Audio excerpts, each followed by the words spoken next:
कहा है कि मुज़ाकरात, तो क्या आपको लगता है कि ईरान पीछे हटेगा? क्या ईरान मुज़ाकरात करने के लिए तैयार होगा? जबकि बहुत सारे ममालिक हैं जिन्होंने शुरू में ट्रंप का साथ देने से इनकार कर दिया था, बाद में वो ट्रंप के साथ शामिल हो गए। सबने कहा जी हम ट्रंप के साथ खड़े हैं। तो पर तो ट्रंप तो ऑलरेडी समझने के कहना चाहिए कि जब तमाम ममालिक ट्रंप के साथ हुए तो ट्रंप तो अपने आप में पावरफुल फील कर रहा होगा। वैसे ही आपको पता है कि हम लोग यही कहते हैं कि अमेरिका बहुत पावरफुल मुल्क है और एक ताकतवर मुल्क है, और एक तरह से के कहना चाहिए कि अमेरिका जो चाहे कर सकता है। इसमें हमने काफी दफा गुफ्तगू की और आपके साथ बात भी शेयर की, मगर अभी जो ट्रंप की पॉलिसियां हैं वो सारी की सारी जीरो हो रही हैं। वो आपको सब नजर ही आ रही हैं किस तरह की पॉलिसियां बनाते हैं, और जिसमें उनके अपने लोग उनके खिलाफ हो चुके हैं इस वक्त ट्रंप साहब के। अब ट्रंप साहब ने 5 दिन मांगे हैं, मगर 5 दिन के अंदर आप बताइए कि क्या होने वाला है? क्या 5 दिन के अंदर मुज़ाकरात की तरफ जाएंगे, नहीं जाएंगे? ईरान किसी सूरत भी पीछे हटने के लिए तैयार नहीं है। ईरान अकेला तनतना खड़ा है और तनतना ही मुकाबला कर रहा है, उसका साथ दे रहा है ऊपर वाला। तो वो यकीनन उस कौम का साथ दे रहे हैं जो कौम बहादुर कौम है और जो कौम सीना तान के खड़ी हुई है, उसका साथ दे रहा है। वो उनके हुक्मरान जो लीडर है उनका साथ दे रहा है, जो एक सच पे खड़े हैं, जो अपनी बहादुरी से अपनी अवाम के साथ खड़े। तो अब आप ये अंदाजा लगा लें कि इन सब चीजों पे हम बात करेंगे। यकीनन हम ये कहेंगे कि लफ्जों का चुनाव बहुत अच्छे से कीजिएगा, ऐसे लफ्ज बोलिएगा जिससे किसी की दिलादारी ना, उसका खास ख्याल रखिएगा। अपने टॉपिक पे रहिएगा, अपनी बात पे रहिएगा तो ज्यादा बेहतर होगा। हमारे साथ ये एक नेट का मसला है, एक फोन पे जितने भी कॉलर थे सब ड्रॉप हो चुके नहीं है, मगर अभी है। जी अनवार साहब क्या कहेंगे? मैंने सोचा था कि अनवार साहब से बात करूंगी सबसे पहले, तो मैं अनवार साहब को ही लेना चाहती हूँ। जी जनाब क्या कहेंगे? जी सलामकुम समीना। ये समीना अच्छी खबरें तो ये आ रही हैं कि 5 दिन के लिए जो है वक्फा दिया गया है जंग के लिए जी। तो इसमें मुज़ाकरात शुरू हो गया। जो खबरें अभी कहाँ मुज़ाकरात शुरू हो गए? मुज़ाकरात तो सिर्फ समझ लें मीडिया पे ही, ट्रंप साहब के मुज़ाकरात सिर्फ मीडिया तक ही महदूद रह गए। मीडिया से आगे बढ़ते ही नहीं है, सिर्फ मीडिया से ही वो तो मुज़ाकरात करने की बातें करते हैं, उसके बाद खत्म। ईरान तो किसी तरह मुज़ाकरात करने के तैयार नहीं है, उसकी तो अपनी शराइत है, उसके तो अपने रूल है, जो उस पर उसकी अपनी प्लानिंग है, तो वो किसी सूरत मानने के लिए तैयार नहीं है ईरान। आपने देखा होगा अगर ईरान नहीं मारेगा तो फिर पिटेगा ईरान, यही होगा और क्या कर सकता हूँ। कहाँ पिटेगा ईरान? ईरान तो नहीं पिट रहा है, ईरान तो बहादुरी के साथ खड़ा हुआ है, मुकाबला कर रहा है। पिट तो अब अमेरिका रहा है। आप तो ये देखें ईरान तो नहीं पिट रहा।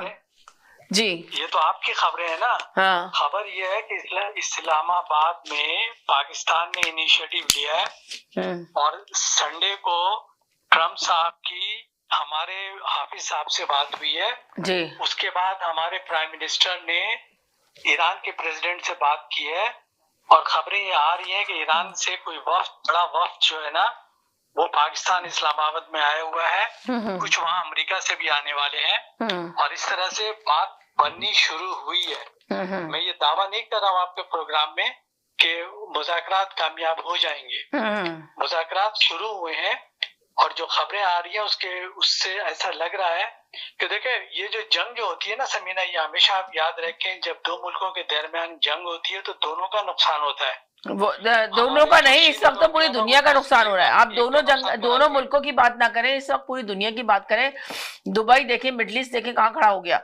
पूरी दुनिया का नुकसान हो रहा है, सिर्फ 2 मुल्कों का नहीं। ये तो मैं कह रहा हूँ कि अभी आप बिल्कुल सही करिए, आप बिल्कुल सही करिए, सब लोगों का नुकसान हो रहा है और सबकी इस वक्त हालत खराब है। तो सब ये चाहते हैं कि जंग जो है ना बंद हो, फौरी तौर पे बंद हो, जितनी जल्द हो सका बंद हो। आप अभी देखिएगा फौरी तौर पे इस वक्त राइट नाउ जंग बंद भी होगी, तब भी है ना, जंग बंद करने के बाद भी 7-8 महीने लगेंगे स्टेबल होने में तमाम ममालिक को, ईरान को भी और अमेरिका को भी। इकोनॉमिक देख रहे हैं आप कितनी गिर चुकी है। लेकिन ये जो मैं तो जाहिर है कि अपनी तरफ से कुछ नहीं बोलूंगा। जो कुछ खबरें पढ़ने को मिल रही है, जो कुछ सुनने को मिल रही है, उससे ये पता चल रहा है कि पाकिस्तान को बहुत इंटरनेशनल न्यूज़पेपर भी पाकिस्तान से ही कह रहे हैं कि उसने इनिशिएटिव लिया है और वो जो है वो चाह रहा है कि दरमियान में पढ़ करके वो सुलह करा दे। तो अगर वो दोनों, मैंने जैसा कि आपको बोला ना कि हर मतलब ये कि भड़क सब मार रहे होते हैं लेकिन नुकसान सबका हो रहा होता है, तो सबकी अपनी अपनी जगह फटी पड़ी है। तो सब जो है वो चाह रहे हैं कि जंग बंद हो। तो ये कहना कि नहीं ईरान नहीं चाह रहा होगा, ईरान आखिरी दम तक लड़ेगा, ये बातें जोशीली तो हो सकती हैं, मगर ईरान भी चाहेगा। उसका भी बहुत नुकसान हुआ है, उसका तो जानी नुकसान भी हुआ है, माली नुकसान भी हुआ, बहुत नुकसान हुआ उसका। तो वो क्यों चाहेगा कि जंग कंटिन्यूअस चलता रहे? हाँ, वो अपनी कोशिश करेगा कि अपनी जितनी ज्यादा से ज्यादा शराइत जो है वो उसको मनवा ले। तो इस वक्त पाकिस्तान की बड़ी इंपॉर्टेंस दुनिया में देखने में आ रही है और बड़े बड़े इंटरनेशनल न्यूज़पेपर भी जो है वो ये